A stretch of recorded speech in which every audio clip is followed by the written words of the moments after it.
On Sports Sound on BBC Radio Scotland, Celtic against Falkirk in the company of your commentary team, Stephen McGinn, Pat Bonner and Thomas Duncan. Thanks, Richard. Afternoon, everyone. And this has all the makings of an intriguing League Cup quarter-final. Two teams banging form. Celtic, of course, heavy favourites, having won all 7 of their matches in all competitions this season, scoring 22 and conceding just the one. But Falkirk are no mugs, top of the championship, joint top of the championship, 5 wins from 5, just the 1 defeat this season, and they've already beaten 2 top flight sides in this campaign. Dundee United in the group stages of this competition, and then of course Hearts in the last rounds, and they have lots of consistency going back to last season when they won the League One title unbeaten. They're still 43 games unbeaten in league matches, and can they carry that form into the League Cup this afternoon? As the players line up, Celtic do their traditional huddle on the pitch. A very different looking Celtic team, you have to say. 8 changes from Wednesday night's win against Slovan Bratislava. A completely new back 4, and Falkirk will do their best to try and take advantage of any combinations that maybe aren't quite clicking, but I'm sure Celtic, well drilled as they are under Brendan Rodgers, and try and keep the disruption to a minimum. Our referee Callum Scott blows the whistle and we're underway. Falkirk kick us off, and shooting from right to left as we sit in the main stand. The captain, Paul Donaldson, knocks it back to Nicky Hogarth, the goalkeeper. The Falkirk fans away to our right, 2,500 of them have packed in. They're making a right good racket, backing their team to the hilt. A real transformed atmosphere around that club from what's gone before in the last 6-7 years. And it's Falkirk who come forward down the right hand side. Pass is intercepted by Baye, and then it's stabbed forward, and Adam Midas slipped in behind. His touch isn't the best though, and Paul Donaldson, the Falkirk captain, recovers really well and gets a tackle in, and Falkirk have the ball. Liam Henderson, left centre half in his own box, slides it to Sean Mackey in the left hand touchline, midway through his own half, checks away from James Forrest, gives it in field to Brad Spencer, tackling from Bernardo, out for a Falkirk throw-in. Goalless after a minute here at Celtic Park, but Steve McGinn, you can already see Falkirk playing out from the back. Yeah, they're playing with a lot of confidence. They trust each other. It's the absolute demand to play in a John McGlynn team. This is the only thing. Nicky Hogarth, a couple early ones, they have to be better in safe possession. Yeah, that one was picked off easily in midfield by Celtic. Now Stephen Welsh passes it over the halfway line to Anthony Ralston. James Forrest hugging the touchline, and Bernardo, Ralston back to Stephen Welsh, and rolls it across to Austin Trusty. Interesting to see what he brings to the Celtic defence, making his first start after his move from Sheffield United's on deadline day. And Celtic come down the left hand side now. Rio Hatate infield to Paulo Bernardo, middle of the pitch, 30 yards out. He's driving towards the edge of the box, checks back onto the left foot, gets a strike away, and it's clattered off Falkirk player Tate, and there's faint appeals for a handball there from some Celtic players. On we go for now. It's Tate back to Hogarth, the goalkeeper, under pressure from Adamida. He's calmly strokes out to the left hand side, and Sean Mackey, who keeps it in well and nips away from Forrest and rolls it to Spencer. And Falkirk trying to play their way out, and that's a lovely pass through the lines for Calvin Miller, the former Celtic player. Gives it to Yates on the left hand side, gives it back to Miller. He's surging down the left wing. Stephen Welsh's former academy teammate comes across to meet Calvin Miller. His cross is blocked. Now Forrest has it, goes down and gets the free kick. 0-0.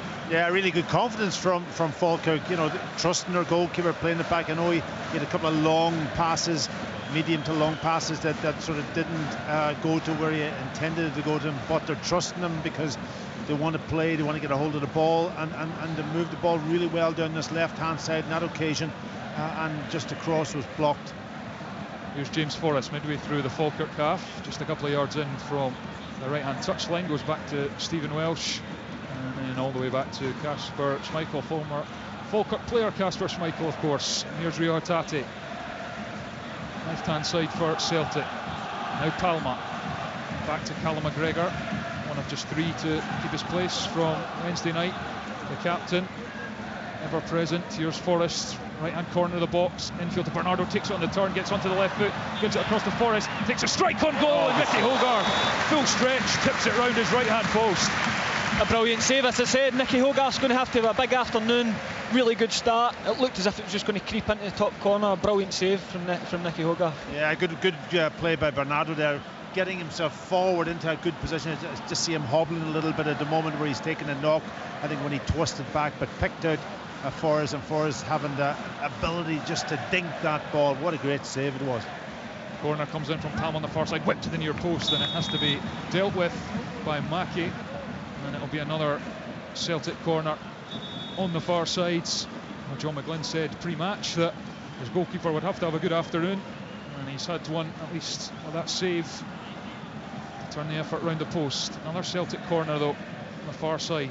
Last one came near post, comes in again. Forrest gets a flick on, it's up in the air. McKeever's head on it, it's bubbling about. Falkirk can't get rid, it drops for Spencer, who eventually puts it up in the air, and he's caught a bit late there by Austin Trusty, and he gets the free kick in his own box, and it remains, after 4.5 minutes, Celtic 0, Falkirk 0. So important for Falkirk just to stay. Don't lose that first goal.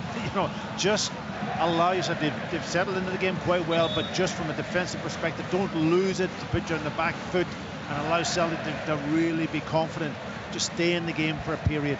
He spoke before the game, Packy, about leaders. Carl Donaldson wasn't happy there at all with 2 or 3 of his players maybe not dealing with it, because that is the one thing. If Celtic are going to get that first goal, make them really work for it, not from a set piece where a few people don't do their job. So but I think they'll be pleased with the start. Brad Spencer's obviously bought a foul there and get to go into the Celtic's half.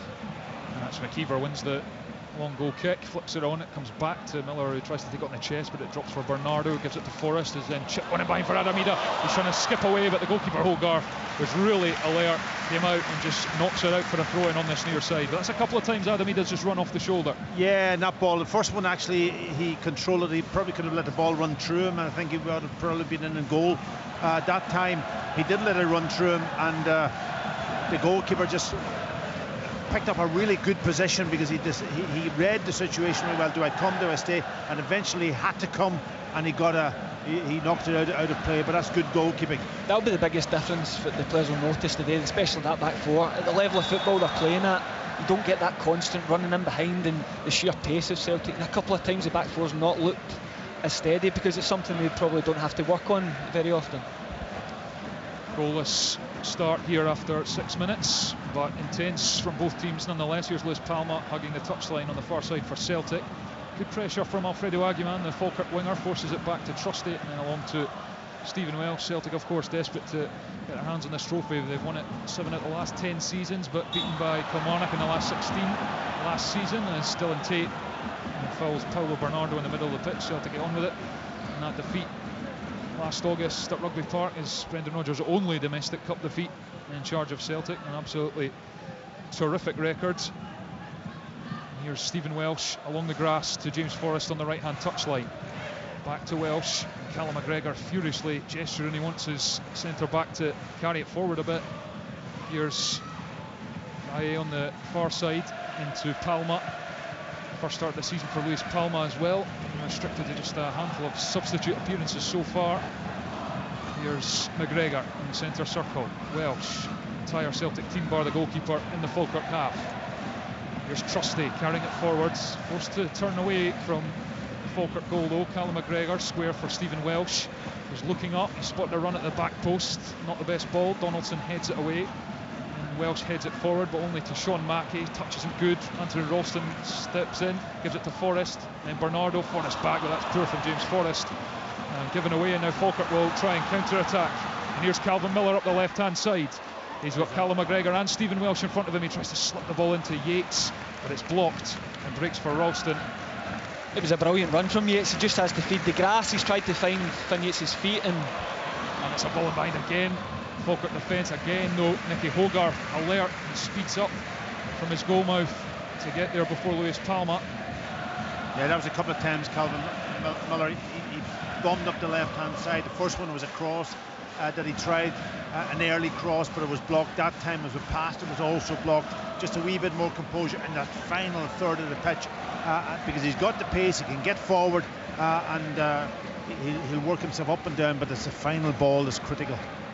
goalless after 8 minutes at Celtic Park. There's a ball into the box, and Baye's received it, and he's nipped away the outside, and Donaldson had to go across, blocked the attempted ball into the area. It's now bouncing about for Palma, out along the grass to Trusty, and then Welsh. You just feel Celtic a tad slower at moving the ball than they have been so far this season, where it's been lightning stuff at times, especially on Wednesday night in the Champions League. And Hatate caught dilly-dallying on the ball by Yates. Trusty mops up, goes out to Baye on the left-hand side, gets it back, then to Hatate on the halfway line.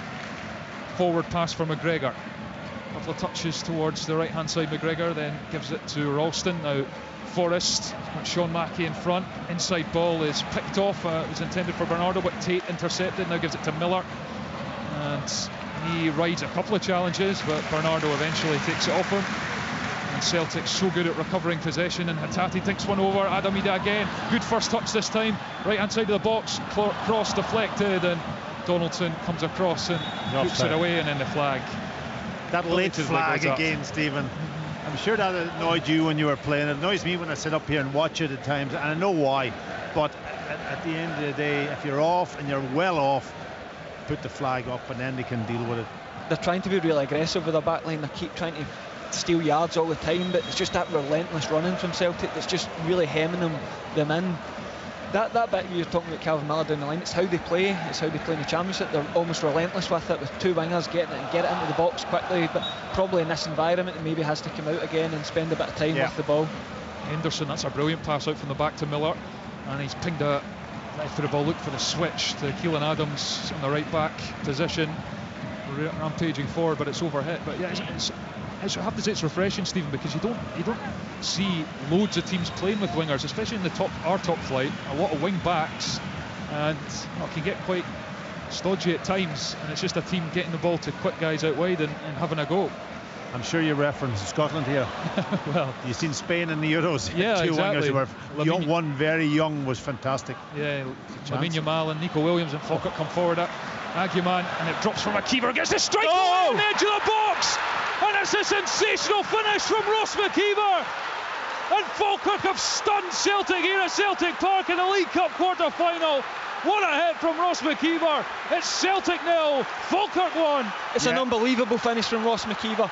I did think they would try and test out Alex Valle. They've hit the ball to Alfie Aguiman. He's challenged for it. It's dropped for Ross McKeever. You speak about players that John McGlynn has playing at the top of his game. He's been an amazing signing for Falkirk, and what a finish it is from him. Yeah, I thought there was a little pull back actually on the young fullback just before the shot came away, because he kind of half defended it, didn't quite get his body into a good position to get a good header, and the ball dropped. But what a good strike it was, right into the corner. I'm not sure if Kasper Schmeichel was taken by a little bit by surprise, but it was right in the corner on that sort of almost left-hand side, and nestles in the back of the net to give Falkirk the ideal start. And the noise you can hear is the Falkirk fans away to our right. They are absolutely loving this. VAR was checking it, but it's good. And on we go. And Falkirk have the leads against the champions of Scotland. What a start. Incredible stuff. And it's the first goal Celtic have conceded domestically this season. Ross McKeever. It was a terrific finish from the edge of the box. Celtic, though, straight down the other end, and they've got a corner kick. What was good about it, though, is that when they built the game up, that they exploited that far side of the pitch, and that's obviously I've spoken many times about the Celtic fullbacks because it's so intended going forward. It's a defensive side when they get into positions, body shape and so on, and that time the young fullback just got caught out. Corner comes in into the 6-yard box. Hogarth goes up, as does Welsh, and the goal kick is given. It's come off Welsh last. Well, let's see how Celtic respond here. A much changed Celtic, you have to say, and it's a different test for some of these players making their Celtic debuts. Our first start, who've barely seen any minutes this season as well. But you're speaking about wingers, Thomas. That's why he has them in the team. To play in his team, you have to do your job back the way. He demands that you work back the way, but at any point you've always got an out ball. Dylan Tate's trying to find the grass for Alfie Aguiman. It ends up in a physical contact, and then Ross McKeever's thereabouts like any good striker, and still got a lot to do, but brilliant finish. It's knocked back to Nicky Hogarth. It's not a great ball. It bobbles about the 6-yard box. They need a closes down, but Hogarth gets it away. But Aguiman and McKeever, and now it's broken for Aguiman. He's into the box. It's Alfredo Aguiman, gets the shot away, and it's wide of the target. But the pace of Falkirk causing all sorts of problems at the back for Celtic. Aguiman again, and Celtic come forward now. Hatate tries to feed it in front of Luis Palma, but Falkirk clear it. Throw in taken quickly. Well, that's there to exploit. If you're going to exploit Celtic, it's down the side of the centre half, and if you've got a little bit of pace up front, which they seem to have, that was a chance. I didn't think he was going to score from that angle, though. It was quite an acute angle. Ross McIver's taken this Falkirk team to a new level, because Nicky Hogarth's getting pressed from the Celtic player, but he can hit the long one and he'll compete for it, and he'll head it on, and Alfie Aguiman's super quick. I think he's caught him out with his pace, and actually think he should do better. I think he could probably take it in a bit closer and get a better attempt at goal. What a start from Falkirk. John McGlynn's side leading by a goal to nil here at Celtic Park in this League Cup quarter-final. Motherwell, Aberdeen and Rangers already through. Celtic will not panic, that's for sure, but they need to up their game. What has been impressive also in Falkirk is that the passes up to their front players, into the player in the hole. They're penetrating passes with a bit of crispness to get it in there. It's not a sloppy pass or one that's going to get cut out, and they're really exploiting that really well. And it's another ball in front of Sean Mackey midway through the Celtic half. Gives it to Miller in the field. He's moving towards the left corner of the box, then plays it outside to Mackey, who's going to cross first time with the left foot to the back post. Aguiman's there, and he could have probably attacked that. Maybe have been unfair from the angle, but he was in a lot of space. Ball ended up kind of hesitated. It dropped in front of him and spun away.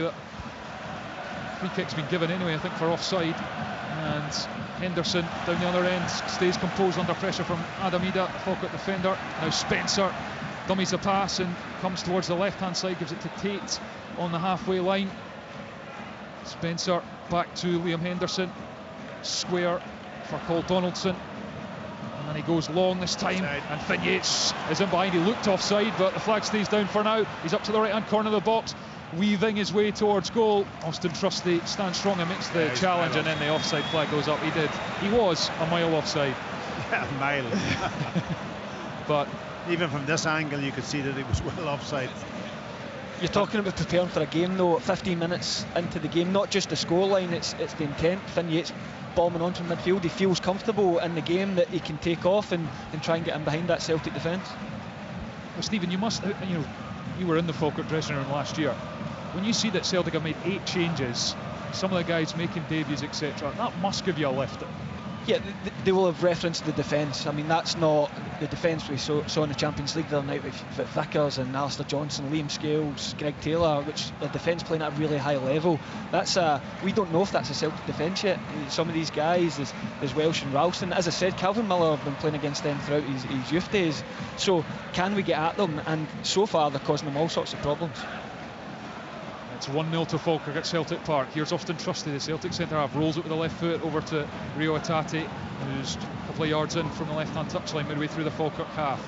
Gives it infield to Valle, trying to replicate the role that Craig Taylor plays, coming in the field all the time. He's standing quite far in at the moment. It's across to Stephen Welsh, right centre-back, goes back to Austin Trusty, then to Valle, takes it on the turn, and across to Trusty.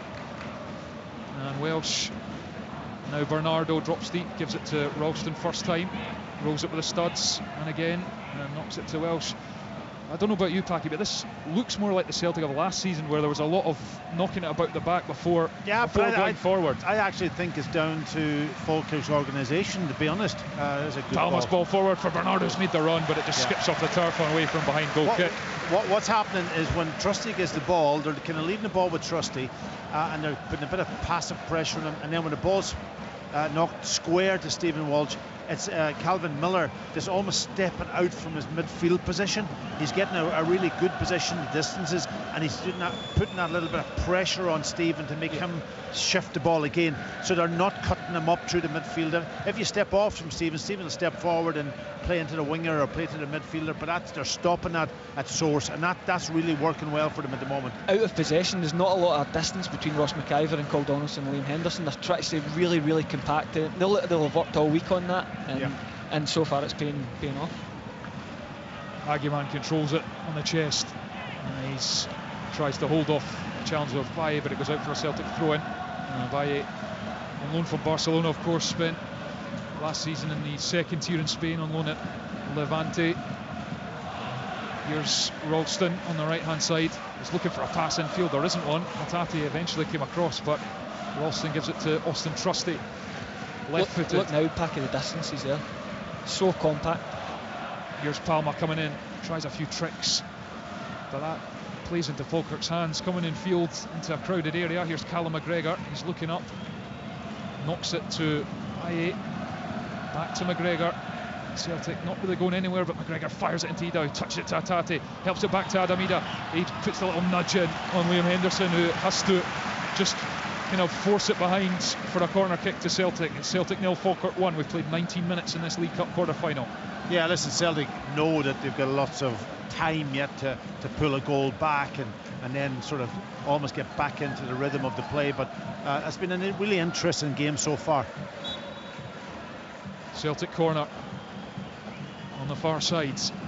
6-yard box is packed. It fires in there. Hogarth comes, misses it, and it takes a deflection and goes behind. And Keelan Adams didn't know anything about that. It just hit off him at the back post and went behind, but the goalkeeper came and didn't get there. Yeah, and you know, he wasn't sort of almost up against anybody. He just completely missed the ball, which is what the manager don't want, or the Falkirk don't want any silly mistakes at this point in time. Let's Celtic back into it.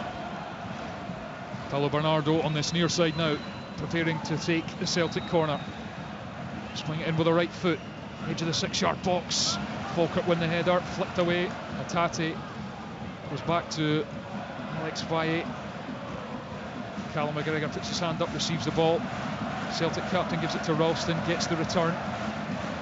He's just looking for an option.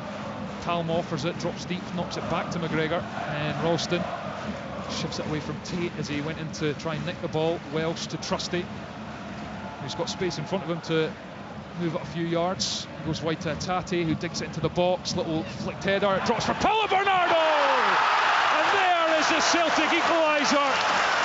It's a clip ball over the top, laid to Bernardo, and he thumps it past Nicky Hogarth on the volley, and it is Celtic 1, Falkirk 1. Yeah, really good play from Celtic. They worked the ball from right to left, out to Stephen Walsh, thrust it in the cross then to Hatate, and the fullback Vaya ends up almost in a centre forward position, and then they were able to play a little ball into him. He showed good awareness, little flick back to Bernardo, and there was a thunderous shot from probably about 14-15 yards out, and I don't think the goalkeeper had any chance. Hit it sweetly on the volley to bring Celtic back into this game.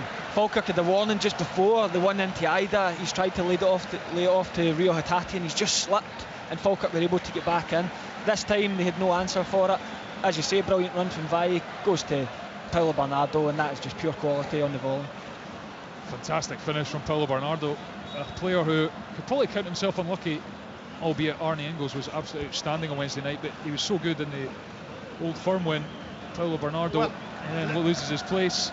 Listen, you know, Thomas, what I've noticed with Bernardo this year is that he's getting himself forward into positions. He's making runs. He made a couple of runs forward already in this game, and he's getting himself into a scoring position. Here we go though, Falkirk wide to Mackey, puts the left-footed cross in. McGregor meets it, it doesn't escape the box, and eventually Celtic clear, but again Falkirk utilising those wide areas. That time it was the fullback Mackey, now thrown into Dylan Tate, tries to squeeze it to Calvin Miller. Anthony Ralston blocked his old academy teammate's path. Here's Dylan Tate though, Falkirk with the ball, back to Cole Donaldson, the captain and centre half, who steps into the game. He's midway through the Celtic half, puts it to Yates on the edge of the box, it sits up for him, then he tries to knock it to Aguiman, it falls back for Yates and wide of the target. But Falkirk undeterred by the concession of that equaliser, just straight up the pitch and trying to put the pressure on. 1-1. Finn Yates, naturally a midfielder, spent a lot of time right back last season, back midfield. He's making really intelligent runs from midfield. And that's brilliant work from Keelan Adams, a right back, to get back and make sure that Lewis Palma didn't escape in behind. And Kasper Schmeichel comes and has to knock that one out as Aguiman makes another run. Both teams just trying to lay it in behind for pacey players. Yeah, well, listen, they're testing Celtic's defence. You know, it's a complete new back four in there, and the defensive side is a bit, but they're playing those balls. They've got a pace up front, Falkirk, and they're testing Celtic every single time the ball goes forward. Here's Sean Mackey, left-hand side, got Forrest in front of him, gives it square into the middle of the pitch to Tate, who chips it towards Aguiman. And it drops for Callum McGregor, but it hits off him and it's back to Aguiman in the box. It's bouncing about, so he can't quite get the strike away. He's on the right-hand side of the box, tries to pull it back to Tate, but it was well read by Callum McGregor, and Celtic go long, looking for Ida. He's going to get there, Adam Ida. He's the left-hand side of the box. He doesn't have much support. He's got two Falkirk players in front of him, and Cole Donaldson and Liam Henderson. Holds it up though, knocks it back to Lewis Palmer. 25 yards out, takes a strike on the right foot, but it flicks up of a Falkirk player into the air, and then Ralston tries to head it into does head it into the penalty area, but it's miles away from a Celtic teammate, and it goes to Nicky Hogarth, the goalkeeper. 24 minutes on the clock. It's Celtic 1, Falkirk 1. Yeah, poor decision from Palmer that time. You know, I think Adamida did what was expected of him. He got down the line, ran down the side of the centre half. The ball was played. He held it up and he gave it to Palmer, and then he cuts in the inside, and there was no shot on at that point in time, and he tries and it was blocked. Stephen Welsh tried the flat pass to Adamida, but Adamida wanted it to feet, I think, on the edge of the box, and he went for the run down the sides. You speak about, I mean, Falkirk got a lot of praise for the attacking football and the possession game they play, but a lot of it, there's an absolute demand from the manager and hard work, and Ross McIver's the one that works back there to block the shot. Here's Calvin Miller, gives it to Aguiman. He keeps it in just on the right-hand touchline. Good sliding challenge from Valle, and another one off Dylan Tate, and it's a Celtic throw-in, and the Celtic fans like that from their loan signing. Yeah, but what was lovely there, it goes to centre half, he plays it into midfield, he plays it first time round the corner to Ross McIver. He plays it, and they're up almost within 3 passes. They're up, taking on Celtic's back line again, which is really, really confident play. 1-1 at Celtic Park. The draw to come after we're finished here for the semi-finals. Anthony Ralston takes it under pressure from Miller, checks back and rolls it to Austin Trusty, who takes a couple of touches. Lewis Palmer has it now, left-hand side, takes on Keelan Adams and goes past him, and he's into the box now. Lewis Palmer, Keelan Adams gets back really well, recovers, and manages to give it to Aguiman, who puts his head down and then clears Trusty's header to the feet of McGregor. And now Stephen Welsh. Keelan Adams, a great story. He was playing in the Lowland League not too long ago. He's got pace though. Plucked from there, Cumbernauld Colts, by John McGlynn and Falkirk, and he's been excellent this season. He's very, very quick. It's one of his biggest strengths. Palmer's crossed towards Ida, but it's comfortable enough for Liam Henderson to clear for Falkirk. Here's Trusty for Welsh.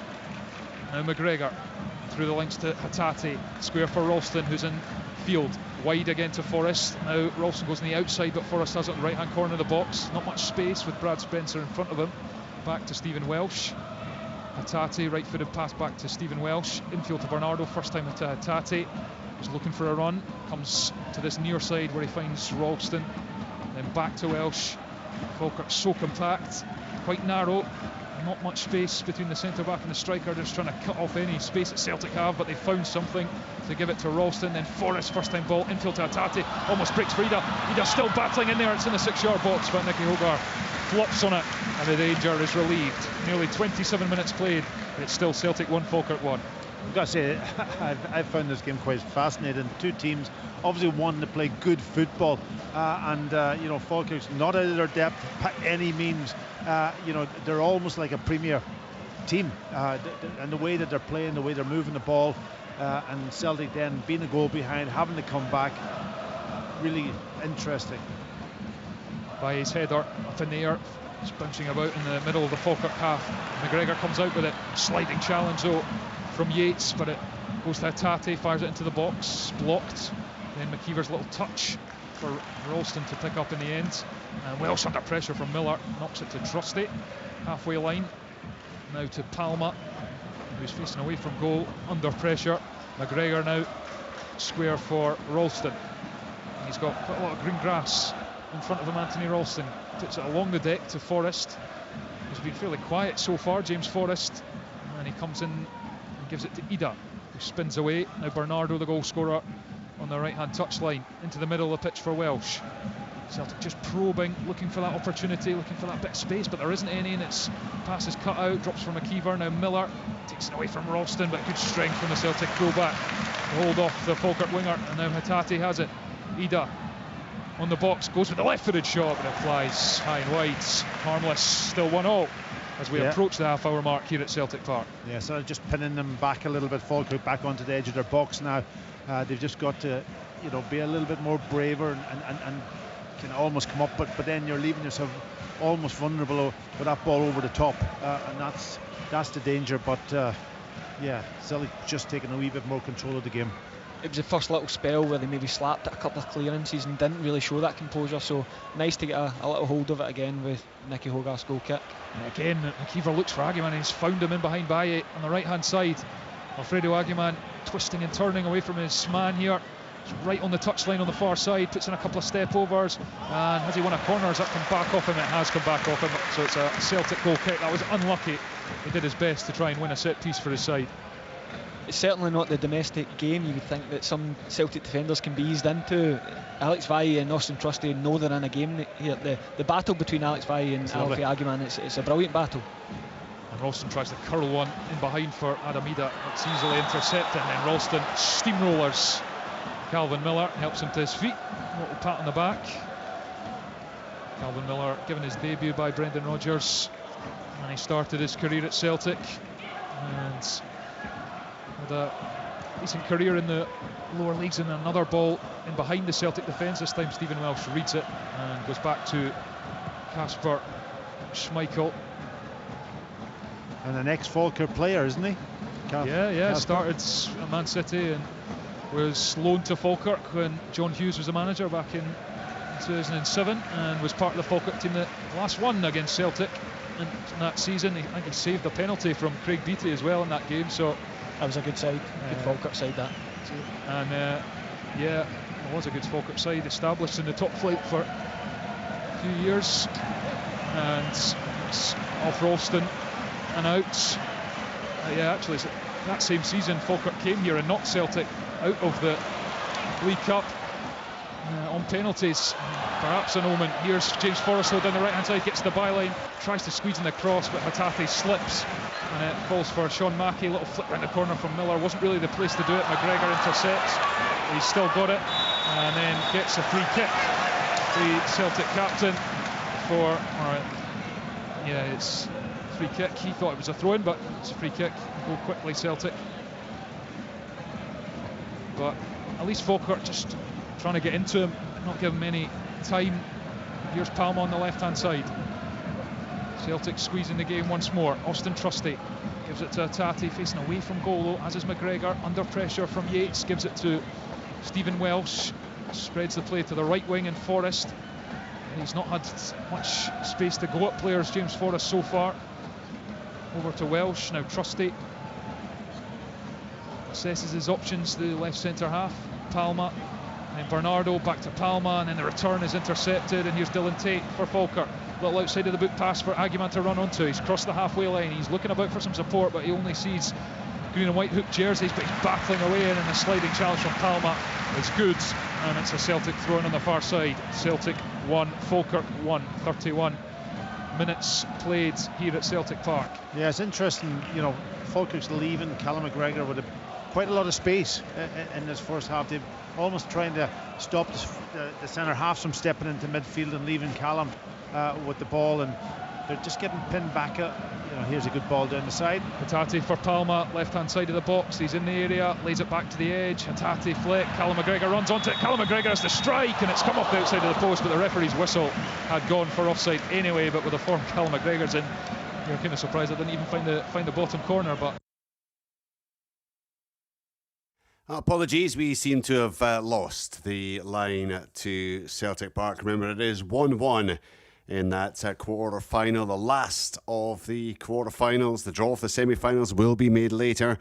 Falkirk putting up a good account of themselves, going in front through Ross McKeever in the 11th minute. The equaliser coming from Paolo Bernardo. Two very fine goals, actually. McKeever with the shot from outside the box. Bernardo with the powerful volley from just inside. So one apiece it is. There are about 13 minutes to go until half-time. And we have our commentary team back, led by Thomas Duncan. Thanks, Richard. Apologies for that. It's Falkirk coming forward, no goals in that brief period. You lost us. But here's Finn Yates for Falkirk, and Aguiman on the right-hand side. He's been a busy boy in this opening half, causing problems. It's played back the way to Cole Donaldson. Such an experienced player now, Cole Donaldson, of course, formerly of Dundee United. It's forward for Spencer, lays it to the right-hand side. Aguiman has it, cross deflected, and behind for a Falkirk corner. Yeah, that's another pass, a nice penetrating pass through midfield. They're finding space in the either side of Callum McGregor, and they're exploiting it really well, Falkirk. And they're quite inventive with their set pieces from what I've seen. Stephen, you'll be able to say more, but they quite often go short at corners and do all sorts of things. So that'd be... Liam Henderson's a big threat, but apart from that, they're quite a small team, so it's something that they work really hard on. Corner comes in, Cole Donaldson goes up, and that might have skimmed his head there, but it flicks away to this near side. Aguiman's collected it though. He's shimmying as he tries to evade the clutches of Lewis Palma. Out for a throw-in. Tate goes quickly to Yates, and he's gone for the big diagonal ball into the box, but no teammates on the same wavelength, and it goes through for Kasper Schmeichel to collect. And it's rolled out short. Still Celtic 1, Falkirk 1. Ross McKeever's early goal, brilliant finish from the edge of the box, giving Falkirk a sensational lead, but Celtic battled back, and Paulo Bernardo's thumping effort from just inside the box in 20 minutes has them level, and we're into the final 11 minutes of this first half in the quarter-final of the Premier Sports Cup. Here's Stephen Welsh, gives it to James Forrest on the right-hand touchline. Infield to Bernardo, spins, he's got 3 red jerseys around him, breaks back for Forrest though, and he's chipped into the back post. Ida was backpedaling as he tried to head it, drops for Palma, still inside the area, got so many bodies in front of him, tries to dribble away, but Keelan Adams has done brilliantly, but then Palma nicks it back. Forrest at 20 yards out, facing away from goal, back to Ralston, then McGregor, now Trusty, and you could almost throw a blanket over loads of the players on the edge of the box. It's spread out a bit more now as Welsh gives it to Forrest. Forrest not had much joy on the right hand side. Every time he tries to pass it infield, he's swarmed. But here's Hatate, first time ball, looking for Ida, now breaks for Bernardo on the edge of the box. Ida leaves it, and then it's hacked away by Cole Donaldson. Falkirk just trying to resist at the moment as Celtic crank up the pressure.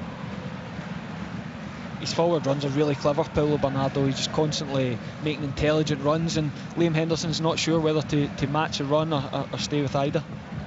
Here's Stephen Welsh in a central midfield position midway through the Falkirk half. Forrest, little run from Hatate, right hand corner of the box, squeezed out, gives it to Ralston, and that's a overhit cross. He had space to do better there, Anthony Ralston. He puts the little hand up in apology to his teammates.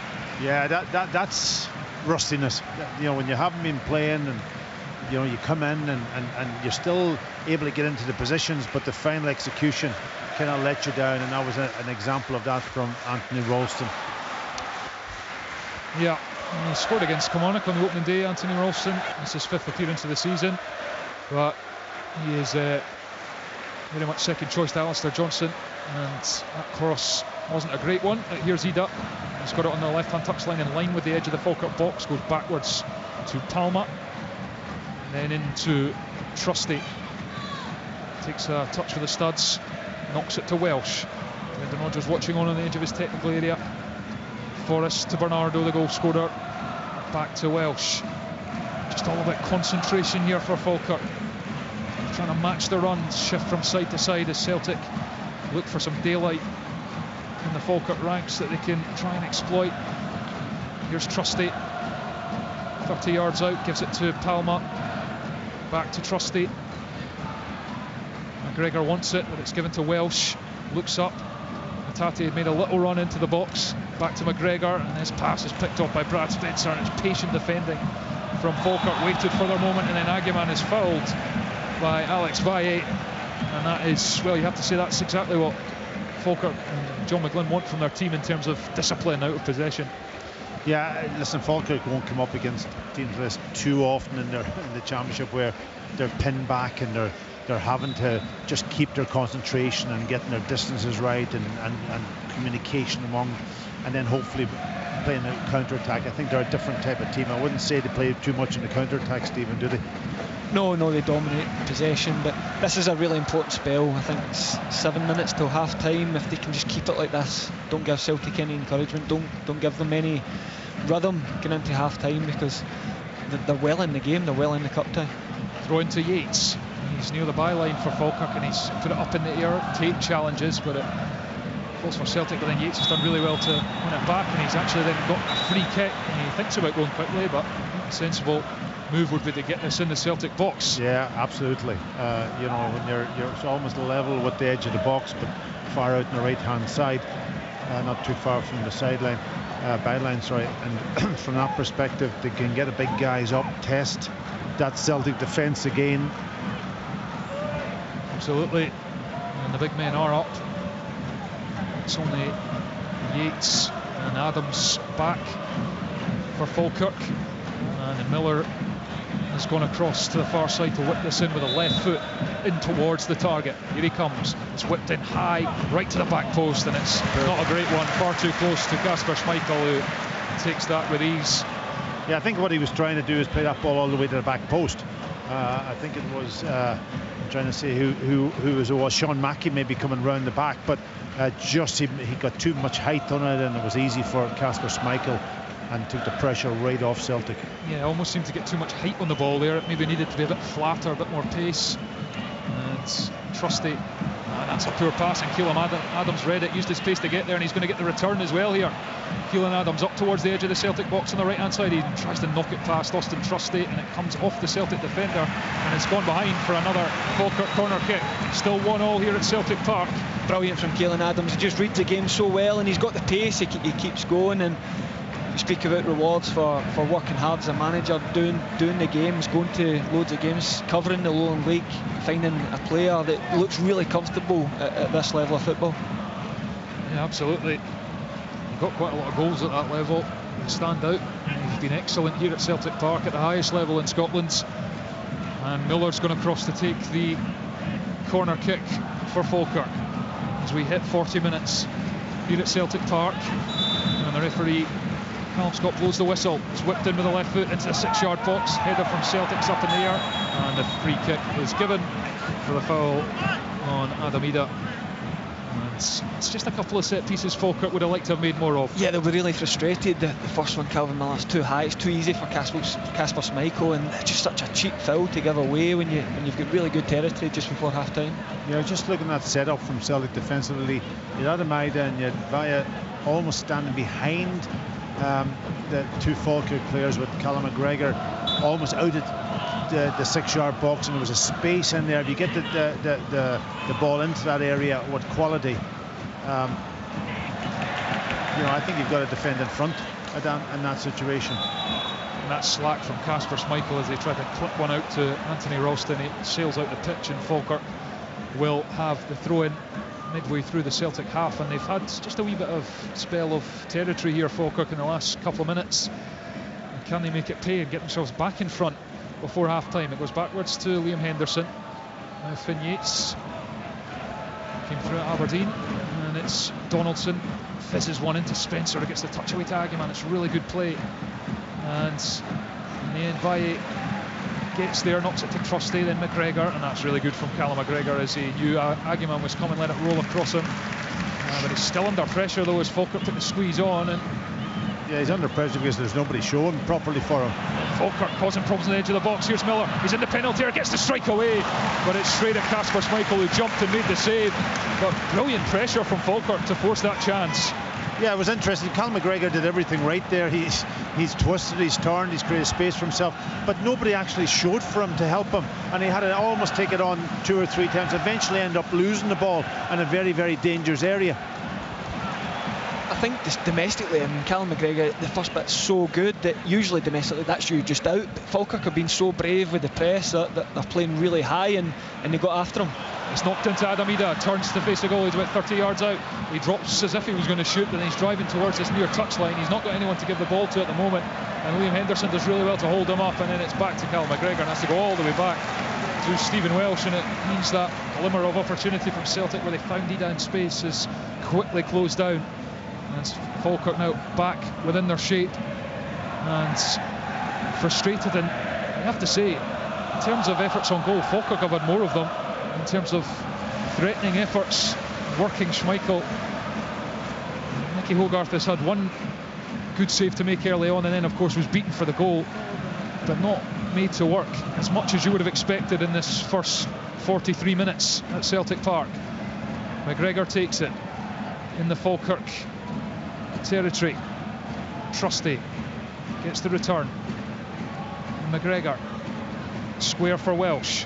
Yeah, that's that step out from Calvin Miller out on top of Walsh and making him almost play it back again to the goalkeeper, and that just allows the rest of the organisation to kind of step up and squeeze a little bit with him.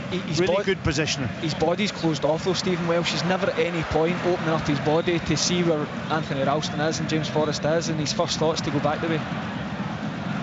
Yeah, it was perhaps an issue last season, but Adam Ida's done well to battle in the far corner, and he's knocked it off a Falkirk player behind for a Celtic corner kick.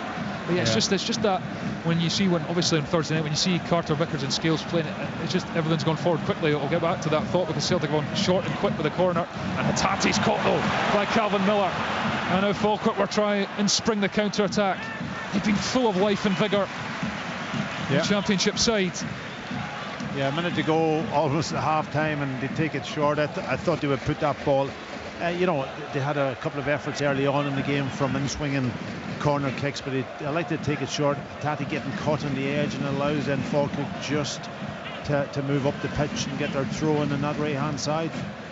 Throws down the line, and again Aguiman manages to get on the end of it. Good anticipation, takes back, then tries to deceive his man in front of him, but he does win the throw in. You wouldn't be surprised if Celtic made a couple of changes, would you, Paki? They've kind of, it's died a bit in terms of the spirit of the rhythm they're in.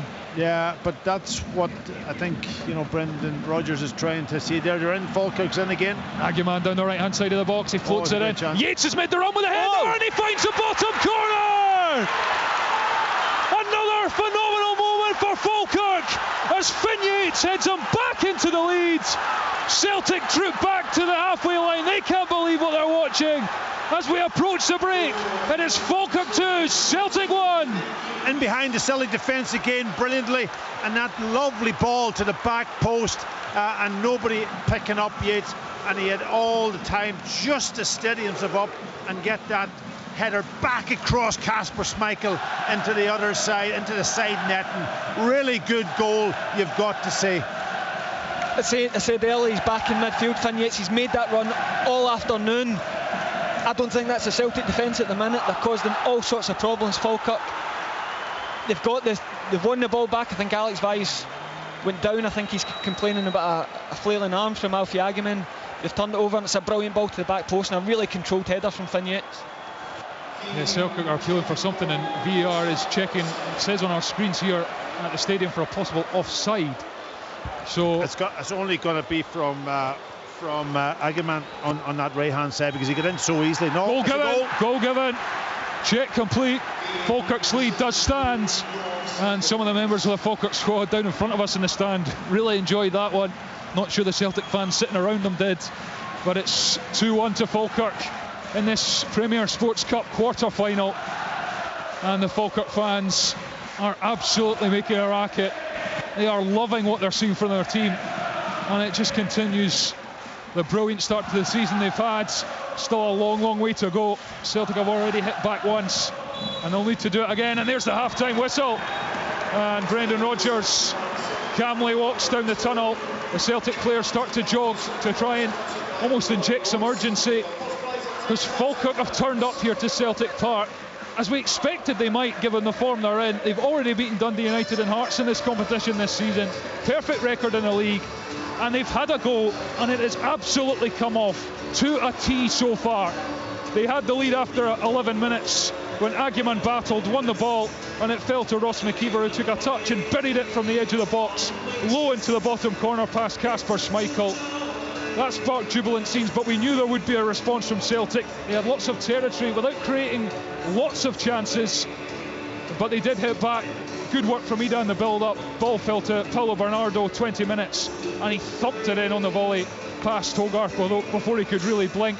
Celtic, for all their possession, haven't forced Nicky Hogarth into too many other saves. Falkirk, on the other hand, have had other chances. Aguiman got in and fired wide. Miller forced a stop from Kasper Schmeichel. And right on the stroke of half-time, more brilliant work from Alfredo Aguiman. Back post ball, and Finn Yates made the run, completely unmarked, stayed calm, stayed composed, and just nodded it into the bottom corner. And that means at half-time here at Celtic Park in this League Cup quarter-final, sensationally it is Celtic 1, Falkirk 2. The Scottish League Cup. This is the chance they've been waiting for. Cross-court come must be it. Live on Sports Sound from BBC Radio Scotland. What a first 45 minutes for Falkirk. Much more to come on that. Just a roundup of what's happening so far today in the Women's Champions League, the first leg of the qualifier for Celtic against Vorskla, the Ukrainian side. Both ties, of course, being played at the stadium in Airdrie. It was nominally Vorskla's home leg this afternoon, and Celtic won it by 1-0. The second leg will be on Thursday, and Celtic in a strong position to make it through to the group stages of the Women's Champions League. In SWPL 1, it was Glasgow City 3, Hibernian 0, Spartans 3, Aberdeen 1. Half-time is Queen's Park 0, Motherwell 4. Kicking off shortly, Dundee United against Partick Thistle, and at 4:10, Hearts against Rangers. That's a 4:10 kick-off live on BBC Alapa. In the English Premier League, in stoppage time, it is Brighton 2, Nottingham Forest 2. A pointer for the week ahead, the Scottish Football Daily podcast. You can pick that up wherever you get your podcasts, Monday to Friday. Do listen out for live coverage on Thursday night as Rangers begin their Europa League campaign against Malmo in Sweden. That's a 5:45 kick-off. We'll also be across that Celtic Vorskla second leg in the Women's Champions League. And on Friday, live on the telly, BBC Scotland covering the Scottish Cup right from the first round all the way through, of course. The live tie on Friday night, Dalkeith Thistle against Broxburn Athletic at 7:30. Sport team gets underway. 45 minutes in, and Falkirk have the advantage. When they scored against Celtic, got that opening goal, it was the first time Celtic have been behind in competitive football this season. It lasted 10 minutes, but even up to the point where Finn Yates put Falkirk back in front. Got to say, the Championship side have been coping with Celtic very well indeed, certainly when compared to how most teams have competed against Celtic this season. And they have the advantage. And Stephen, you were saying, even before Finn Yates got that header in, that Falkirk had actually created more clear-cut opportunities during the 45 minutes than Celtic had, and then they went and capped it with that another fantastic goal. Yeah, well, it's not a fluke. I mean, this is why I speak so highly of John McGlynn. He is as good as a manager as you could possibly get for a club of Falkirk size. Good recruitment, good coaching, and a style of play, and they have imposed themselves onto Celtic today. I think the big message before the game would have been having a look at the Celtic back four and saying, as I said in commentary, that's not a Celtic back four yet.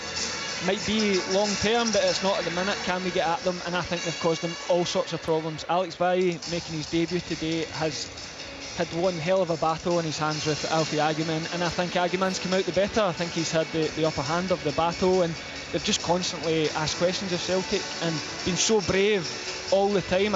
They've almost left that ball on. I wonder if we might see Kyogo in the second half with how high Falkirk have played at times.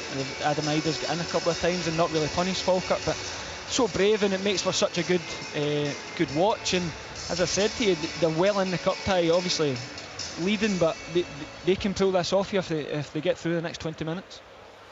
Yeah, Pat, I think it's fair to say both Falkirk goals have come from that contest, haven't they? Aguiman on Baye. I think Baye actually gets ahead in the first one, the cross, but it falls for McKeever and he scores. The second one, I know they said they were checking for offside. I wonder if they might just have, if Aguiman might just have caught Baye with his arm as he swung away from the player. It wasn't clear from the one replay I saw. it didn't look like it was anything major. In both cases, does the left back have to be stronger? Yeah, well, listen, he's a small guy, isn't he? He's young, he's small, he looks like a quick, decent player. But first and foremost, you have to defend up against whoever that is, and that's the tough task of a young guy coming into senior football. You're going to be up against physicality and speed and all of those things, and that is the battle that he's up against. And they've left Agaman, for most of the game high up against him, and every time they get a ball, I think Falkirk's played really well at times. They've had to defend in numbers. They had a compact shape, but then they broke out. But when they had good passing the ball, they've done it very well, and then they played them lovely penetrating passes in between the lines and almost down the side of Callum McGregor, and Celtic haven't been able to deal with that, and that's been really good. The other thing that was really impressive is the way that they set up in midfield, and Calvin Miller is getting his position absolutely spot on. He's almost playing in a position where he can do his midfield job, but his distances, he can then step out to Stephen Welch, and that's what they've done. They've almost stopped the centre halves from dictating the play and being the starting point. They left Callum McGregor a little bit open at times, but as soon as he gets, then they squeeze up on top of him. But the starting point is stopping the centre halves from dictating the play, because we know that that's how Celtic play, especially when they had Carter Vickers and Scales, because they played the ball very quickly, and then the centre half would have drive into midfield. But they've stopped that today, and that's been a feature of this game from Falkirk. I think the Celtic defence have helped with Falkirk's shape in terms of Stephen Welsh never looks to play forward. He's always set to play sideways or backwards, so Falkirk can always get back into their shape, whereas the Celtic, the free-flowing Celtic of the last 9-10 games, they just don't let you off the hook. They pace, they play forward all the time. The amount of time Celtic have won the ball back from Falkirk's attacks, and it's just laboured across the back, and nobody really taking responsibility. Just watching a rerun of Bernardo's goal, which was an outstanding strike. It kind of goes over Hogarth, but it's hit with such ferocity and such dip that you can absolutely understand why the Falkirk keeper didn't get a hand to it. Wonderful strike, absolutely wonderful. Yeah, Talked a lot about. So I was just going to say, Pat, talked a lot about Aguiman, but actually, and Stephen's been pointing to this. Ross McKeever, the impact that he's made up there, the problems he's been. I mean, I've got to say, I felt sorry for Ross last year. It was the one Falkirk, the regular starting lineup, one Falkirk player who didn't make the League One Team of the Year. There was 11, obviously, in the team. There were 10 Falkirk players. He didn't. And Ross was the only one who missed out. But he's a very, very talented and clever football player, isn't he? Yeah, he is, and his movement is good, and he comes to the ball, but he's got a good touch, and he brings players in, and he played around the corner, and he's got that little bit of pace. What they've done also, Falkirk, is they've bypassed him, played the ball at times down the side of the centre half where the space is, because it's Celtic's good, and they've got in behind, and then they come alive. They've had chances in around the edge of the box also. So all in all, they'll be absolutely delighted. Celtic will have to do something in the second half.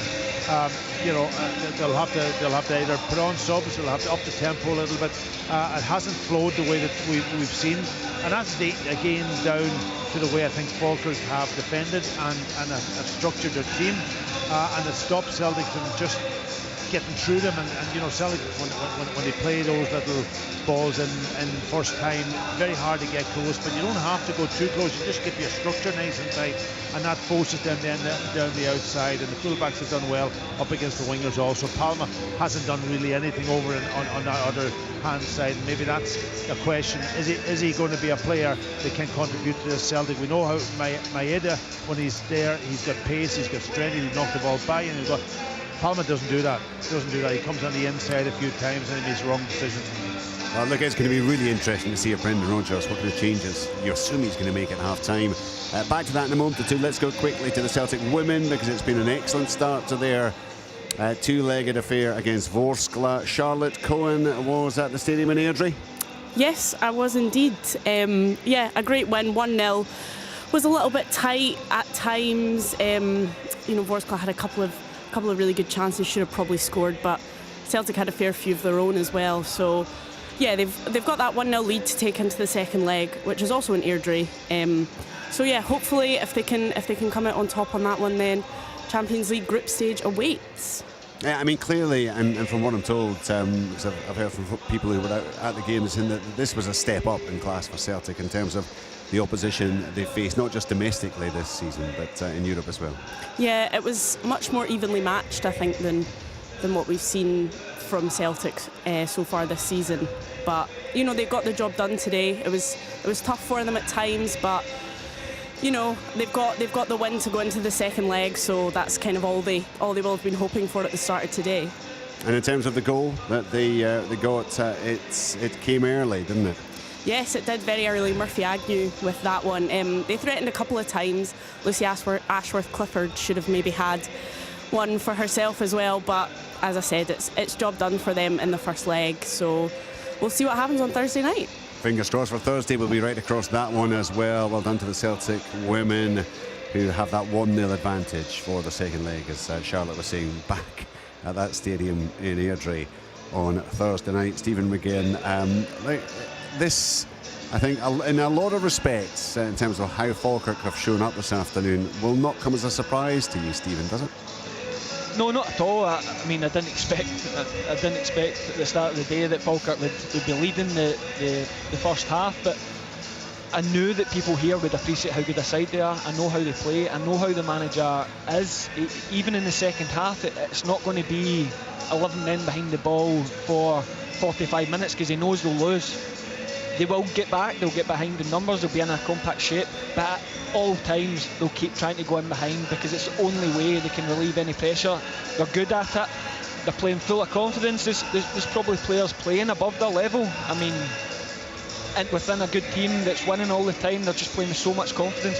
They believed coming here today that they could get on the ball and they could play, and it's so refreshing to watch, and that's why, I mean, I hope it's with Falkirk, but I just think the manager's such a high level. I think he should be in the Premier League. It's just so refreshing to watch it here.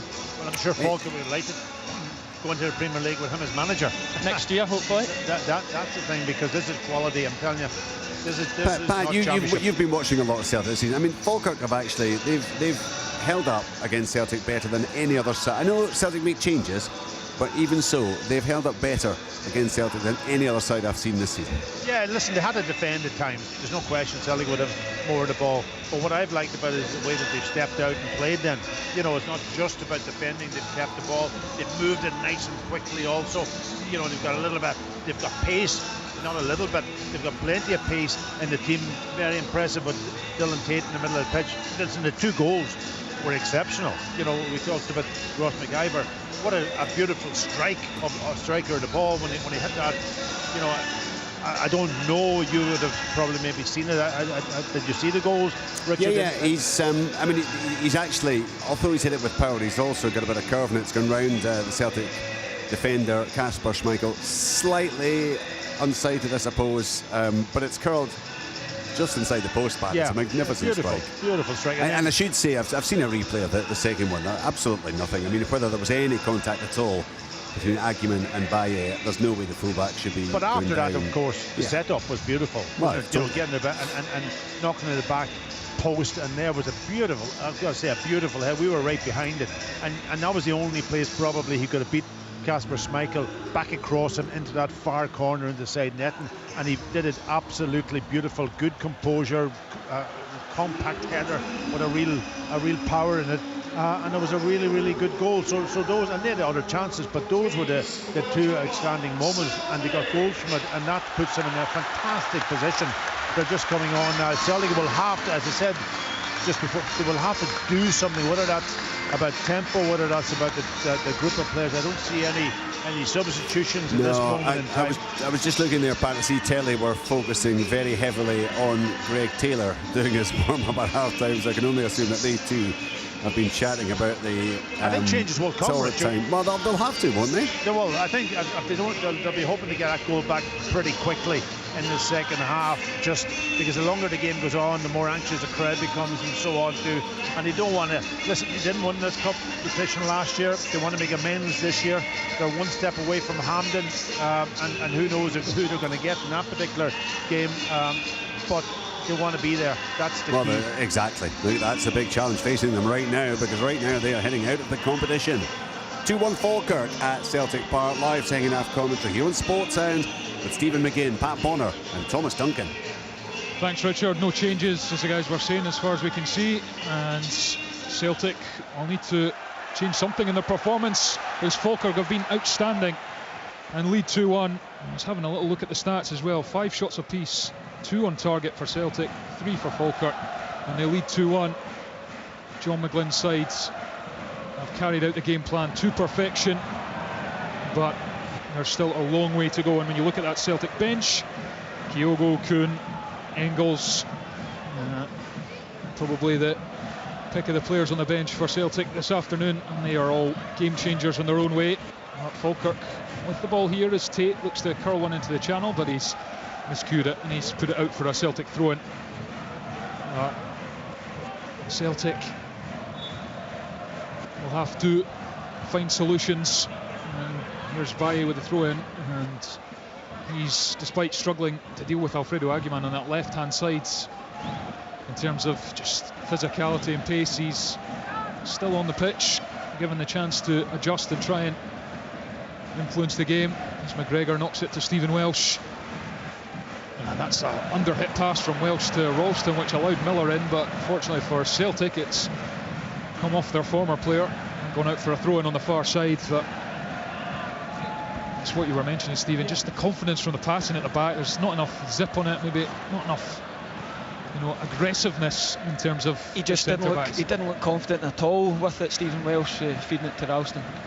Here's Hatate, takes it in the centre circle, turns and then fires a left-footed pass out to the left-hand side where he finds Palma. He's one-on-one with Adams. He's fed the run of Baye, but it's too far in front of him, and Cole Donaldson comes across. Has he kept that out? Kept that in, sorry, and prevented the corner. He has. Celtic throw-in. Here's Baye, left-hand side, takes it infield, knocks the past Austin Trusty. Square for Stephen Welsh. Forrest is pulled out to the right-hand side. He receives the ball, standing up against Calvin Miller. Infield to Callum McGregor, drops the shoulder, thinks about the shot, then does go for the shot. It's blocked. Breaks for Ralston. Now Welsh moving towards the Falkirk penalty area, rolls it back with the studs, and then a little reverse pass, but it's a poor one. It's intercepted, and the longer things go on like this, the more the home fans around us will groan at every misplaced pass, every missed opportunity, and Falkirk will continue to swell with confidence. Here's Austin Trusty. Yeah, this is when Falkirk now they're back in a compact shape, almost 11 players behind the ball, and they're working really hard just to kind of almost dictate where Celtic want to pass the ball to, and that's wide, and they're not getting any advantage from it. Celtic normally it's those little penetrating passes that kill you, but they're doing it really well, Falkirk. Yeah, just a little foul there from Dylan Tate has given Celtic a free kick in a handy position. About 25-30 yards out. It's outside Nicky Hogarth's right-hand post, so a bit far out for the shot, I would suspect. Paulo Bernardo's over it. Will he whip this to the back post? He does. Flights it there where Ida is, heads it to Welsh, and then it's directed comfortably into the arms of the Falkirk goalkeeper, Nicky Hogarth. Strange setup there from Celtic. They only had 2 players almost in the box. The rest were either beside the wall or outside of the wall, and it's given away by Aguiman to Ida. He's on the left-hand side of the area, tries to come inside. Cole Donaldson blocked his path, did really well, and then clears it up the line along the grass, only as far as Baye, who chips it off a Falkirk player. It breaks back for Donaldson. Now Yates does brilliantly in a tight space, gives it to Aguiman, and then Adams deflected, and Falkirk have it just so composed. First time passing now for Aguiman on the right-hand touchline. He's at the halfway line, he's over it. Good battling from Baye to win it back, though. Stayed focused, stayed determined, and came back the way. And the Falkirk attack fades out, but they did so well to play out of such a tight space there in their own half. Falkirk, really impressive. Trusty fizzes it to Baye. His touch is loose, but he's got away with it because he wasn't under too much pressure. Infield to Hatate, gets it back. Baye comes infield towards McGregor, nicks it away from the onrushing Ross McKeever. Now Stephen Welsh, right-footed pass to James Forrest, in line with the edge of the area, puts a step over in. He's got no way through though. Back to Ralston, into the area to Bernardo, back out now to Forrest, and then another poor pass, and James Forrest has had a few of them so far.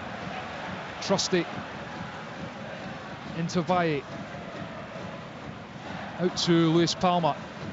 he's looking for an option in the box. There isn't a single Celtic player in there, and it's switched over to the right hand side in Ralston, who's got away from Miller. He's at the byline, floats it in, the header comes in from Forrest, and it's harmlessly into the arms of Nicky Hogarth. It just flicked up, no real power in it, and the goalkeeper was able to watch it all the way, and it stays Celtic 1, Falkirk 2, 5 minutes into the second half. There's no bite to Celtic's play today. Everything is very, I'll pass it, I'll move it, but there's nothing that's going to trouble Falkirk that I see at this moment in time if they keep their concentration. And that's just probably down to the group of players that they have out in the pitch at the moment. They lack a little bit of sharpness and match fitness, some of them. And here is Anthony Ralston at the back. I just wonder, Taki, I mean, Brendan Rodgers is a vastly experienced manager, so successful, he knows what he's doing, but I just can't remember too many times where when you change 8 players, it goes as you would like it to go. No, it's the chance you take, it's the risk you take. Obviously, they've got huge games coming up.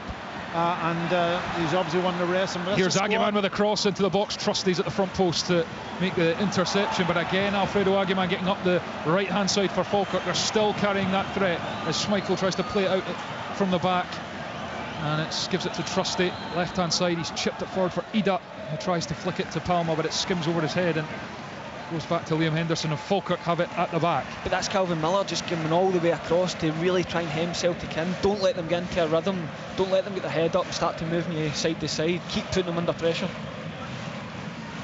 Played out from Falkirk goalkeeper Nicky Hogarth to Dylan Tate. He's under pressure, left corner of his own box, goes back to his goalkeeper, takes a touch wide. He's done really well though, away from Ida, who catches the goalkeeper, and that'll be a Falkirk free kick. And it's not often you see many Scottish sides come to Celtic Park and knock the ball about at the back, and not just teams, and not just sideways and backwards and then we go long. It's genuinely getting out of Celtic's pressure. And again, we'll go back to what Stephen was talking about.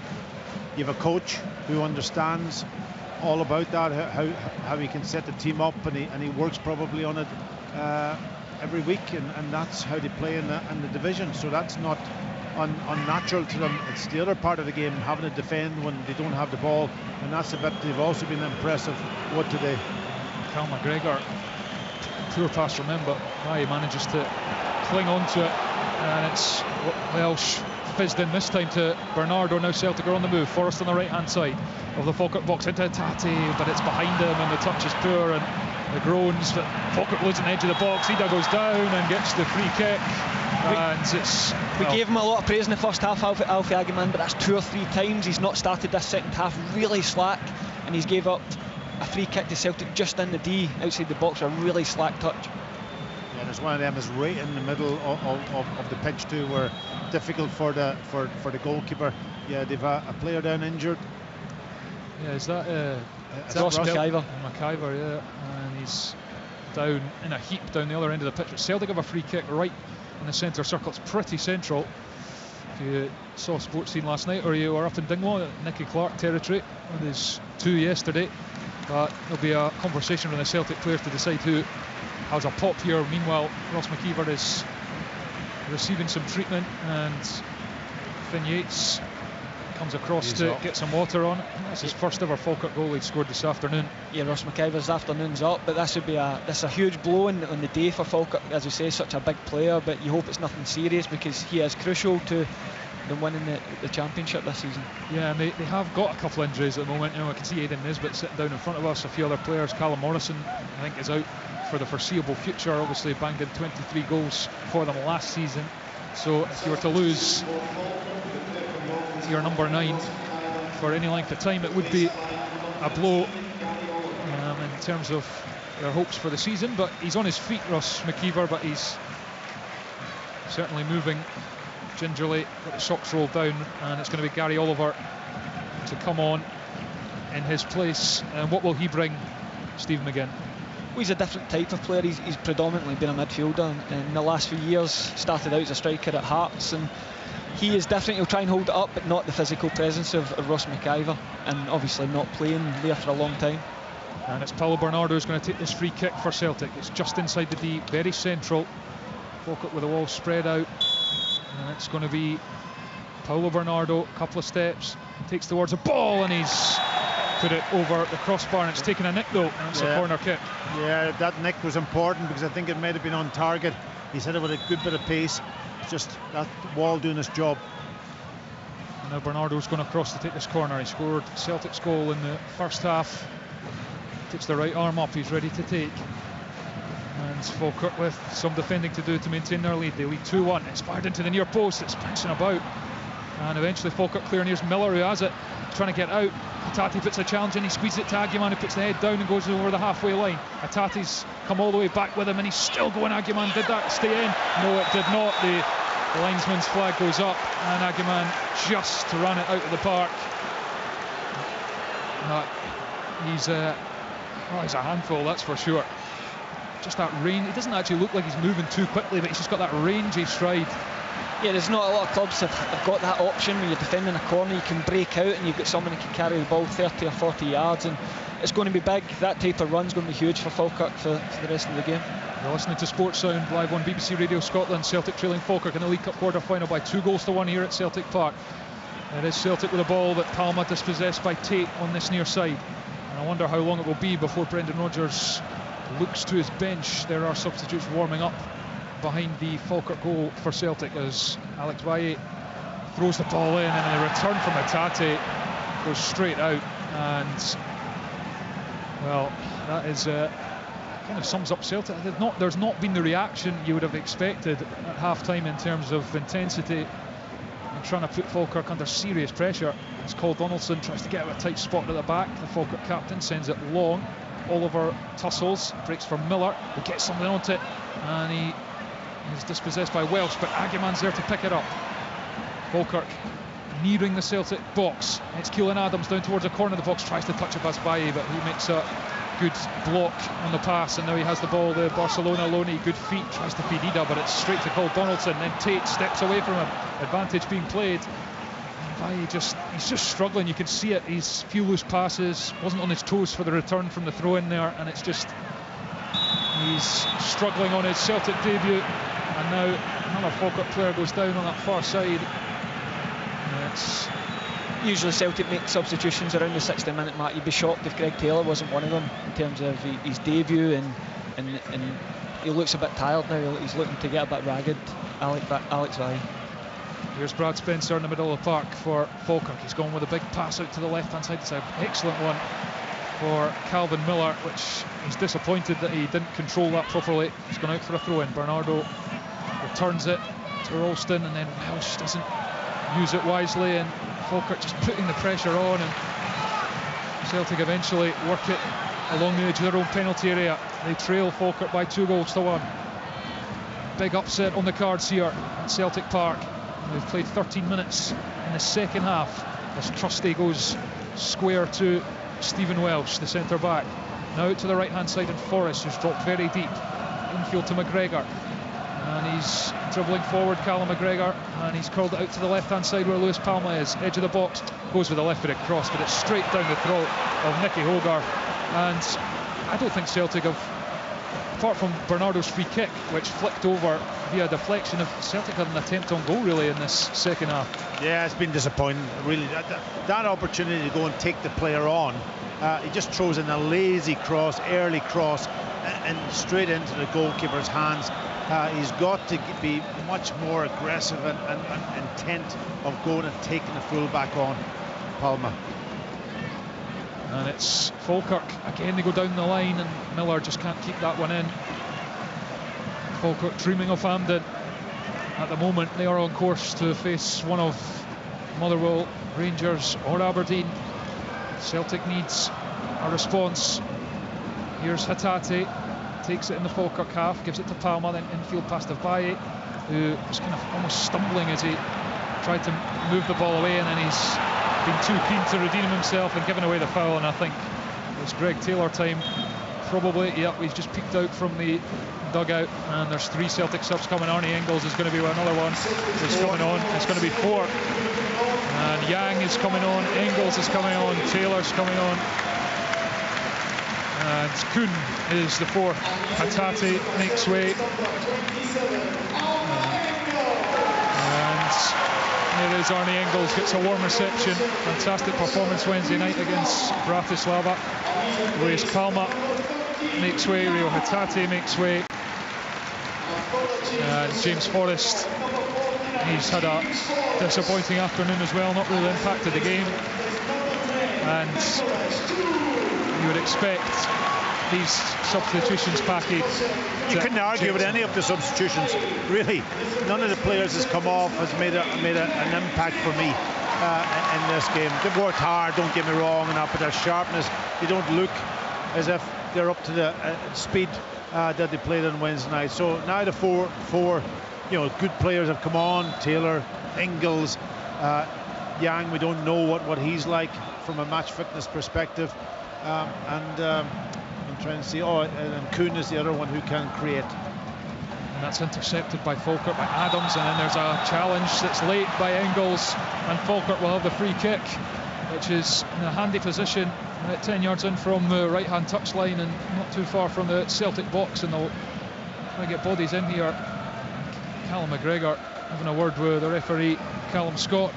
It's early cramp for Vignettes, but I think it's the amount of work he's put in. As I said, he played the full season last year as a right back. He's back into centre midfield, which is his preferred position, but cramping this early this afternoon might be this needs all 11, doesn't it? Might need a substitution. Yeah, and for John McGlynn to make the changes, has he enough of that other group of players that's able to come in and do exactly what they've been doing, the same type of job, or does it upset the rhythm of how they're playing, which has been very, very good? So you're always kind of reluctant as a manager to make that change, even though and you're right, Stephen, you need all fresh legs on there, or as much freshness in the team going into the last, half hour or so? Yeah, we've played just over an hour here at Celtic Park, and it is Celtic 1, Falkirk of the Championship 2. Incredible performance thus far from John McGlynn's men, and Vignettes is down getting a magic sponge on his lower leg. Scored the second goal right on the stroke of half-time to put Falkirk back into the lead, having been pegged back by Paulo Bernardo's thumping effort, with Ross McKeever now departed with an injury, firing him into an 11th minute lead. And I'm perhaps surprised we haven't seen Kyogo yet, as among those 4 substitutions. Just the one left, of course, for Celtic. And Miller and Brad Spencer are over this free kick for Falkirk. And if they were to take advantage of this situation here, it would be massive heading in to the last half hour. And it's going to be Spencer with the right foot, curls it to the back post, but he's overhit it. It's beyond everyone, and then I think there's a foul in the box, and the chance is gone. If you were going to criticise Falkirk at all for their performance, it would perhaps be that the set pieces haven't quite been utilised to the full extent that John McGlynn might have hoped for. Yes, that is harsh. That's harsh. I think so. Absolutely. I can't criticise anything today, to be perfectly honest, from them. Here's Arnie Engels down the right-hand side for Celtic. Squeezes it away to Kuhn, and now Engels byline cuts it back, and blocked and cleared by Sean Mackey, a left back for Falkirk, and then it's headed straight out the pitch by Stephen Welsh. And just the groans growing ever louder here at Celtic Park as their side trail.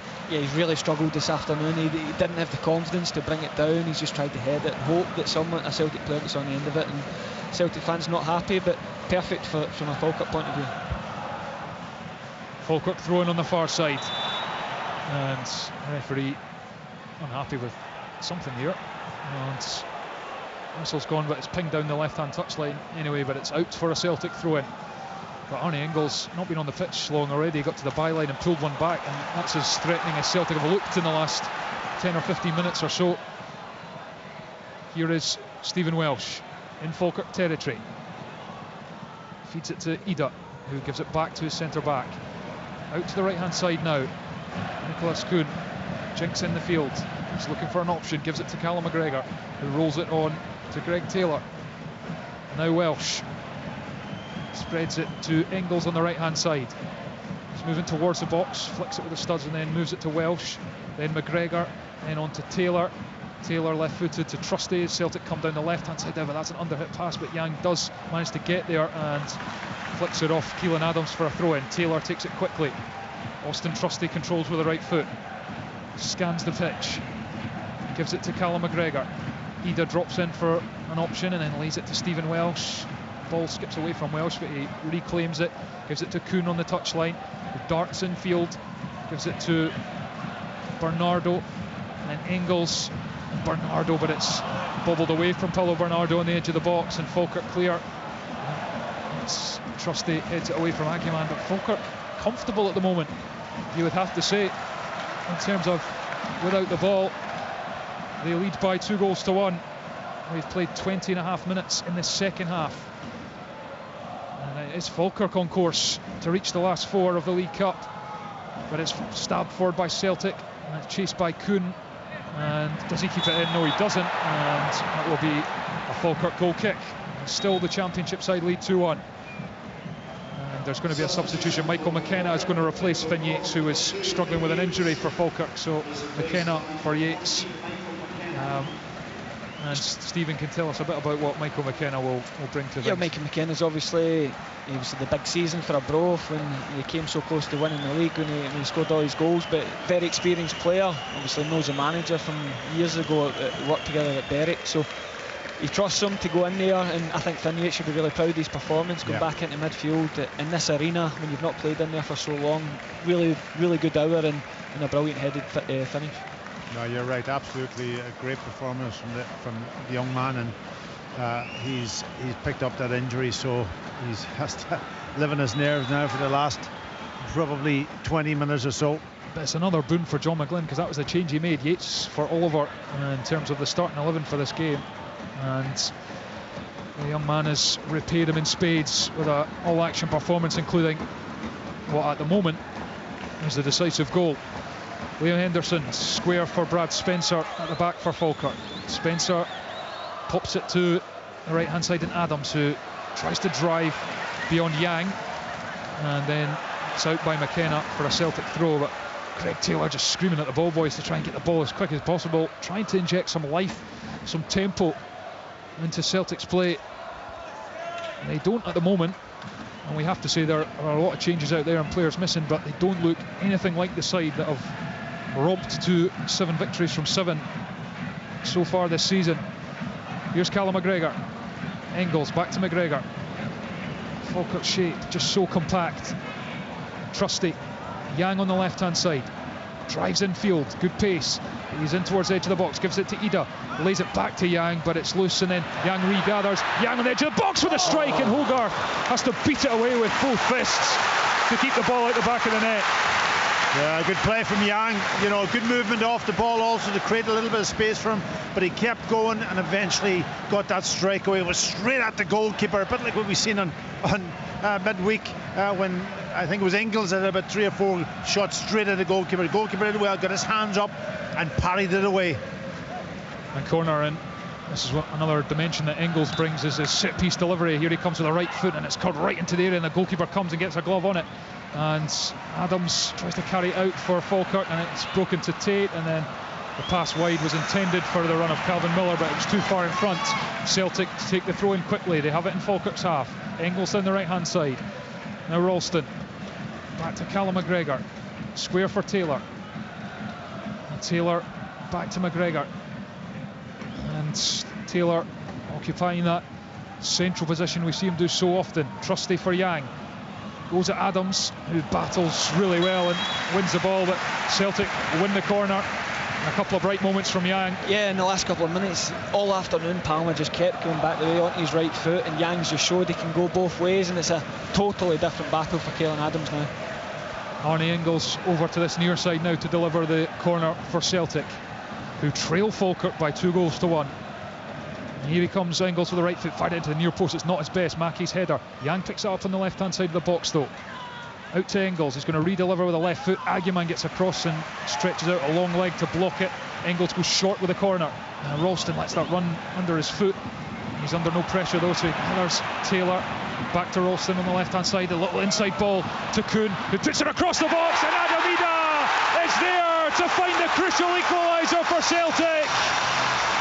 Falkirk undone, one inside ball, finds the space, rolled across, and Adamina had the simplest of tasks to tap it in from a couple of yards out. Celtic back on level terms. Celtic 2, Falkirk 2. Yeah, no, he couldn't miss. He couldn't miss. But it was the passing, the pace of the passing, and that up in the tempo, and it's coming from Greg Taylor since he's come on the pitch. You know, he's playing with that intensity. He wants to play. He knows that that's the only way that Celtic can play. But he moved the ball really, really quickly. They're obviously going to check it for a possible offside here, which could be a vital moment in the game. Yep, the VAR is Andrew Dallas, and so we're checking for a possible offside. And, well, it was hard to tell from this angle the way we're sitting, but Ida was never going to miss from there, and the referee has his hand to his ear. He tells Adam Ida to be quiet for now. I'm not sure if it was Kuhn. Was it who? Yeah. I'm not sure who put the cross in. It was Kuhn, yeah. Kuhn, he must have. That's the only one. I don't think Adam Ida from his position would have been offside. No, goal given. Goal stands. It's all square at Celtic Park. It's the space that, because all of a sudden Caelan Adams is worried about. And Celtic win the ball instantly. Ida on the edge of the box, his touch isn't good, but it comes back to him, and Adam Ida scores! Wow. Come back complete from Celtic. Falkirk switch off. Having just conceded, they are robbed. Ida gets the break of the ball in the box and slides it beyond Nicky Hogar to make it Celtic 3, Falkirk 2. Well, that was almost two missed tackles, you've got to say, but it was from their goal kick. And I think it might have been Spencer to get caught on the ball in the midfield initially. And then the ball's played out. He's not caught, but he's been forced into a pass, and Celtic read it.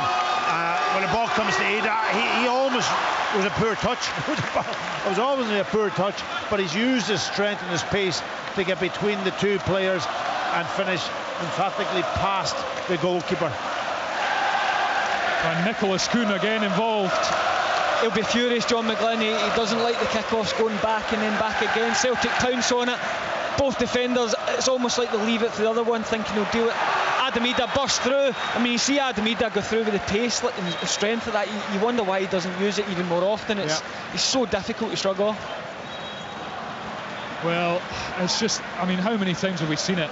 It's a team, you do everything right, and of course you're going to get opened up at times by a team of Celtic's quality, but the message that obviously John McGlynn would have been hammering home is concentration. Listen, the other thing is that, you know, Celtic play when they have their better players on the pitch with a different intensity level than when they had that other group of players on, and that's down to, I don't know whether it's down to mentality or whether it's moving the ball quickly or it's just a fitness level. I think as well, people always you can see the difference. People always, you know, say, well, Brendan Rodgers said pre-match he's made the changes, but people are, you know, wanting to prove themselves, but often you don't seem to have that effect. I don't know whether it's just, you know, out of sorts, match fitness, all the rest of it, but often players, it's as if they know their second choice when they go out there, and instead of going, I'm going to win a place in the team, it's almost as if they know that they're their second choice and play accordingly, and it's difficult.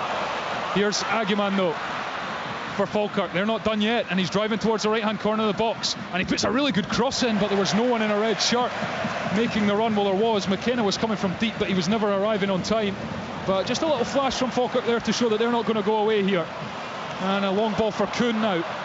The game is stretched, and it flips off a Falkirk player, and then Mackey clears it up to McGregor, and infield to Bernardo, is caught late, and the referee is happy with that one.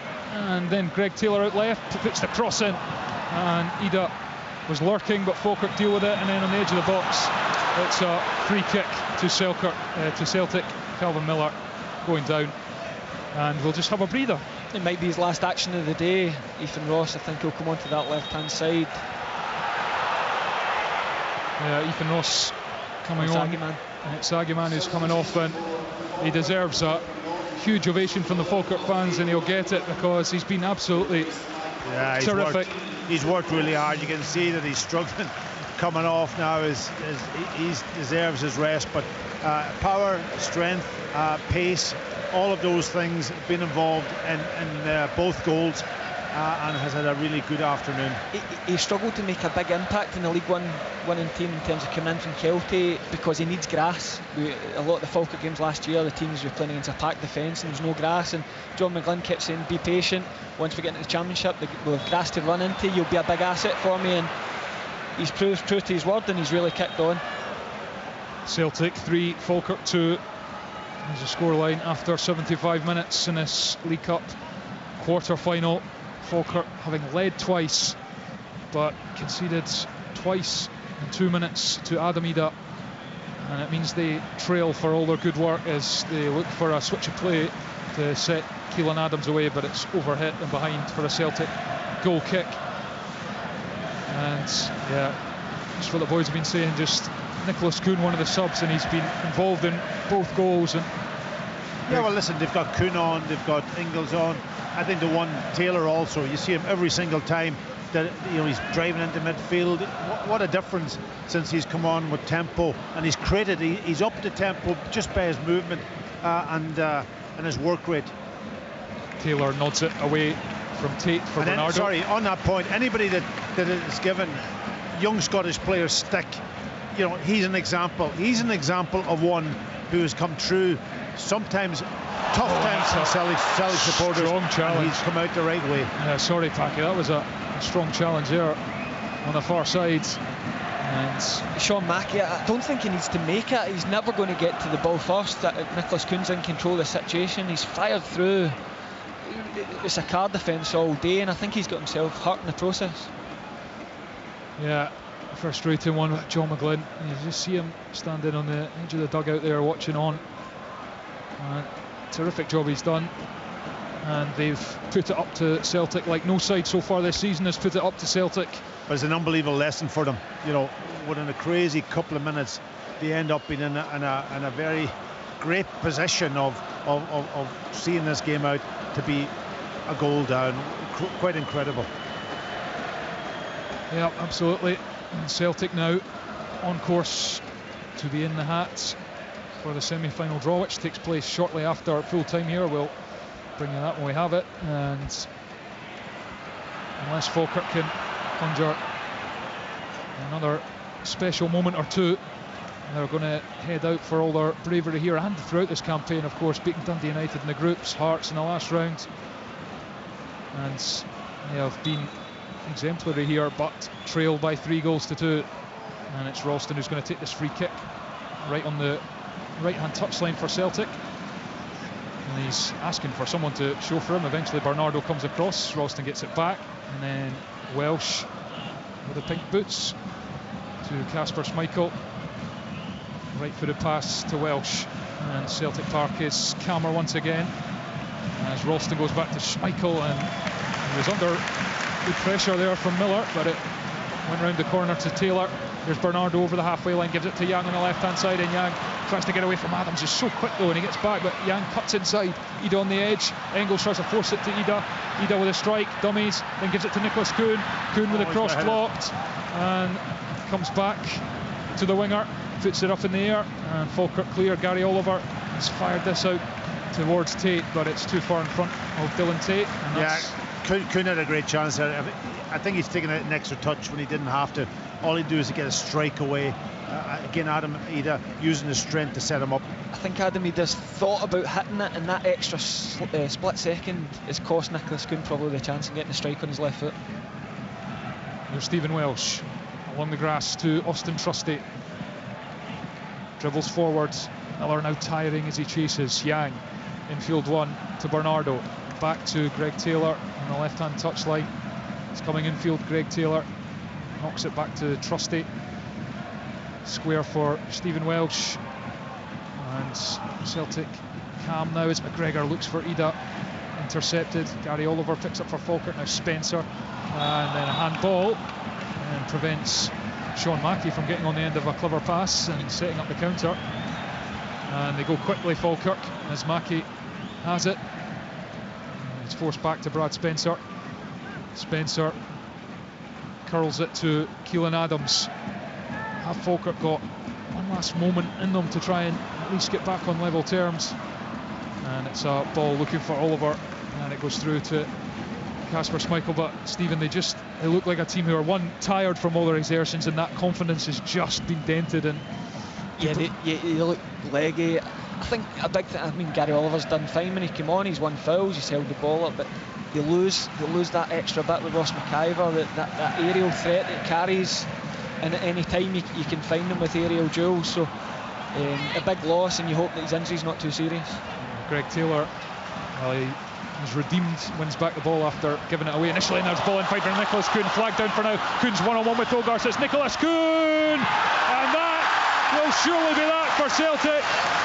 Nicholas Kuhn springs in behind, dinks it over Hogarth to make it Celtic 4, Falkirk 2, and surely took Celtic's place in the semi-finals of the League Cup. Yeah, and I don't know whether he's maybe just a little bit checked for offside. I think the run's brilliant. I thought he looked onside. Good. Yeah, I think it's a good run right through the middle and that pace, and it's a good finish, really good finish at the end up, just to chip it over the goalkeeper in total control of what he was going to do. Big difference he's made to the game, Nicholas Kuhn. An amazing run and an even better finish. But Arne Engels, for £11 million, he almost looks like a bargain from the evidence we've seen so far. What a pick out and what a pass. Right into Kuhn's path. He's so quick and such a delicate chip finish. Well, Nicholas Kuhn, a couple of assists and a goal since coming off the bench. If you're Falkirk, albeit you're annoyed at conceding 2 in 2 minutes prior, but sometimes the quality Celtic have got, as you've just mentioned. Well, that's the firepower, isn't it? You know, and it's so difficult to deal with. But I think the disappointing for Brendan Lee is that he's given an opportunity to a number of players. I think it probably has learned him that some of them aren't just quite up to speed, and unless they get games, I don't know how do you get up to speed, Stephen. It's difficult because I've been there in the fringes where all you want to do, especially part of a winning team, you want to get into that team, you want to be the one change, but that's never going to, you're not going to just get given that at a club this size. And there's some players out there that's maybe their last chances as a Celtic player. You look at guys like Palma and Stephen Welsh, and have they taken that opportunity? Ida, left corner of the box, he's on a hat-trick. Taylor back to Trusty and McGregor, and Celtic now with daylight, having trailed 1-0 and 2-1, mighty relieved as Engels takes it under a spell brilliantly. The pass was behind him, out to the right touchline. Now Kuhn knocks it back to Welsh, and now Taylor, middle of the pitch. McGregor, Taylor for Trusty, now Yang on the left touchline, gives it to Taylor, who's away from Dylan Tate, puts the cross in. Bernardo's there, puts it onto the right foot. Paulo Bernardo, save, deflected. Engels slides in, it's still there. Celtic trying to get on the end of it. Falkirk can't clear, and eventually Sean Mackey tries to dance his way out the box, and he's done really well to win the free kick ultimately. Ethan Ross, you've been done with that same haircut again. You've gave Sean Mackey far too credit for that twinkle toes. I know. It's the highlights on the top of the hair, on the floppy hair. But yeah, Ethan Ross, I beg your pardon, Stephen. Quite right. Good save from the goalkeeper again. Nice and sharp. Good Aberdeen fan as well. You're credit. Yeah, and well, it was good nonetheless, because Celtic were swarming the ball, and now they've won it on the edge of the Falkirk box. Bernardo in for Ida, hunting the hat-trick, knocks it to Callum McGregor. McGregor, pass blocked, box drops to Kuhn, who lashes it into the bottom corner. A second for Nicholas Kuhn, and it feels rather unjust for everything Falkirk have put into the game, but it doesn't matter, because Celtic have hit 5 again at Celtic Park, and they are marching on in the League Cup. Celtic 5, Falkirk 2. Well, it's incredible. That we couldn't see this coming, could we? In this game, 5 goals, but the impact that the players coming off the bench today has been quite incredible. And you're right, I feel sorry also for Falkirk. They don't deserve to lose 5 goals in the way that they've played, but it just shows you bring on quality, it's really difficult to keep them down, and Nicholas Kuhn impact. And Stephen Welsh trots off, and Mike Nawrocki is Celtic's 5th and final change of the afternoon. And, well, talk about players struggling for game time and how do you make an impact. Well, here's one, Nawrocki, injury hit start to his Celtic career. He's on for the last 5 minutes or so here at Celtic Park. And Celtic now in cruise control. And as Packy just said, we didn't really see that coming from where we were as we approached the 70th minute before Adam Ida brought them level. But it's been 4 goals in 14 minutes for the Premiership champions.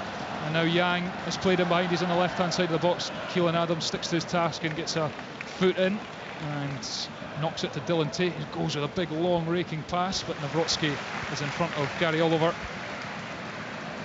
This is part of it for Falkirk, though, finishing strongly. There's no point getting a lot of plaudits for 75 minutes. This is still, go and see this out. Don't let it get really messy. Go and do your job for the next 5 minutes and don't let it get any worse. Here's Nawrocki for Celtic, out to Engels. Under pressure from Spencer is blocked and Falkirk win it, and it spins the way of Michael McKenna. The challenge comes in from Nawrocki, but it's broken on the far side. And played to the edge where Spencer's looking, then Dylan Tate takes the touches on the penalty spot, and Kasper Schmeichel has to make the save. And then it's Ross on the follow-up, and he can't actually squeeze it in. But that was a moment for Falkirk to try and get a third goal. Arne Engels just pokes it away from Gary Oliver, and right into Dylan Tate's path. And the form he's been in, his goal-scoring form, he's probably been disappointed with that, but a good save from Kasper Schmeichel. Here's Arne Engels for Celtic as they look to see out this game. Back to Nawrocki. Tink flashes on the boots, gives it to Trusty. Falkirk back in their shape. And there'll be some tired legs among those Falkirk ranks, but big games keep coming as they look to really ignite a championship title tilt. We've got Raith Rovers away next week, and then a big game with Ayr United, who are currently level with them at the top of the championship, albeit Scott Brown's men have played 2 games more. And then they've got Livingston, who are up there as well under Davy Martindale in the championship at home. So a couple of important weeks coming up for John McGlynn's sides. I think they'll be pleased with yesterday. There's not too many teams round them really getting a head of steam up. So no, Ayr United losing Anton Dowd as well, big thing. And then it's played in behind for Adam Ida out to the right hand side. He's got Henderson in front of him, waits for support, moves it infield, knocked now to Taylor and back to Trusty midway through the Falkirk half. Now Taylor to Nawrocki, right footed pass along the deck to Ralston. Ralston goes on the outside of Ethan Ross, puts a low cross in, and Yang comes in from the back post, gets a boot on it, but he was moving at such pace it was hard to control, and it flashes well wide. Yeah, but Yang looks sharp also. You know, I think he's made a bit of an impact, not as much as Engels or Kuhn, but certainly he's made a bit of an impact, and he's a better bet looking at that than Palma, you know, getting across there, the defender hungry for his goal, not sitting out here on the left-hand side. Yeah, he's hardly been seen this season, but you can see visibly he looks just more aggressive, more forward thinking than Lewis Palmer. And a little neat ball through for Engels has him running towards a Falkirk goal. He's played it to Greg Taylor in the left-hand corner of the box. Now Engels curls one to the back post. Ida's there, but Falkirk win it. Drops from McGregor, who nods it to Trusty. Then on to Ralston, crosses from deep with the right boot. Yanks at the back post, heads it to the edge where Bernardo gets something on it. He's battling in the D, and then it breaks for Paulo Bernardo. Hogarth denies the Portuguese a second goal of the afternoon from close range. And as you said, Stephen, Falkirk, I don't want to be conceding 6 and 7 because I mean that would feel brutally unfair. Yeah, good save from Nicky Hogarth. To be fair, it's really good play from Celtic, really incisive play in tight areas, and Bernardo just tries to poke finish, and a good save from Nicky Hogarth. Ralston caught there by McKenna, I think. Oh, and the red card has come out. It's a red card. It looked a high challenge. A boot went up, the studs planted, and the referee Callum Scott has flashed the red cards. I think it is Michael McKenna. Michael McKenna, you can see how angry John McGlynn is. He's already got a limited squad, and I don't think he's overly meant to go in and hurt Anthony Ralston, but it's high, it's dangerous, and the ref had no choice. Yeah, the ball's bounced up, and you can see Tony give the ball away, Tony Ralston, and he's going to run after it, and it was almost up at hip height, and he's gone in, and I don't think there was anything malicious on it. It was just he was trying to intercept the ball, but his foot was high. Dangerous. 2 minutes added at the end of the 90. Celtic beating Falkirk by 5-2 here at Celtic Park. But if you're just tuning in, that doesn't really tell the story of the game. Falkirk are excellent and led twice, and leading 2-1 up until the 70th minute. Celtic have brought on the subs and turned on the style and scored 4 unanswered goals in the final quarter to ease clear and certainly march on to the last 4, and yet another Hampden tie where they will face either Rangers, Motherwell or Aberdeen. Draw to come shortly after the full-time whistle, and Nicholas Kuhn has been named over the tannoy as a player of the match, and he's only played about 20 minutes. Oh my word. 2 goals and 2 assists, mind you. Yeah, well, that's the impact. That is probably why, and that's what you give a player of the match to somebody who can make such an impact, and he's done it. But it's quite incredible, isn't it? 20 minutes, man of the match. Job done up the road. It's for Nicholas Kuhn as Nawrocki heads it out of defence for Celtic, who are into the final 30 seconds or so. As Cole Donaldson lets that run out for a Falkirk throw-in, and there will be a few bowed heads, but there'll be a lot of proud fans away to our right in the away end here at Celtic Park of a Falkirk persuasion, because albeit it's going to be a 3-goal defeat, it's been a performance that has matched up to everything they've produced so far and over the course of last season as well, going invincible in their League One title triumph. As Donaldson tries to squeeze it up the line, but McGregor picks that off easily. Engels holds off a challenge and knocks it to McGregor. Now Taylor, and then square for Trusty, and there is the full-time whistle, and Celtic are through to the semi-finals of the League Cup.